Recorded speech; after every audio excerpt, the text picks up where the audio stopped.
ഹൃദയശുദ്ധിയുള്ളവർ ഭാഗ്യവാന്മാർ, അവർ ദൈവത്തെ കാണും. മത്തായിയുടെ സുവിശേഷം 5-8 വാക്യത്തിൽ നമ്മെ ഉറപ്പിക്കുന്നു.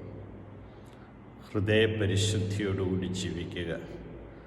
നാം പ്രാർത്ഥിക്കാറുണ്ട്, ഈശോയെ എൻ്റെ ഹൃദയം അങ്ങയുടെ ഹൃദയം പോലെയാക്കണമേ എന്ന് പറഞ്ഞാൽ പരിശുദ്ധി നിറഞ്ഞൊരു ഹൃദയമാക്കി മാറ്റണമേ എന്ന്. ദൈവത്തെ കാണുവാനുള്ള പ്രഥമമായിട്ടുള്ള കാര്യം, നിൻ്റെ ഹൃദയ ദുഷ്ടത നീക്കിക്കളയുക. നീ ദൈവത്തിൻ്റെ സ്വന്തമാണെന്നും ദൈവത്തിൻ്റെ ഛായയിലും സാദൃശ്യത്തിലും സൃഷ്ടിക്കപ്പെട്ടവനാണ് നീ എന്നും ഉള്ള ഉത്തമമായിട്ടുള്ള ബോധ്യം നിനക്കുണ്ടാകും. ഈ ബോധ്യമുണ്ടാകുമ്പോൾ ഹൃദയത്തിൽ ദുഷ്ടതയുണ്ടാകില്ല. ആരെയും വഞ്ചിക്കുവാനുള്ള വക്രബുദ്ധികൾ നിറച്ചുകൊണ്ട് നടക്കുന്നൊരു ഹൃദയമാവുകയില്ല. ദൈവസ്നേഹത്തിൻ്റെ നിറവിൽ ജീവിക്കുന്ന ഒരു ഹൃദയം, എല്ലാവരെയും സ്നേഹിക്കാനുള്ളൊരു മനസ്സ്, എല്ലാവർക്കും നന്മ ചെയ്യാനുള്ളൊരു മനസ്സ്.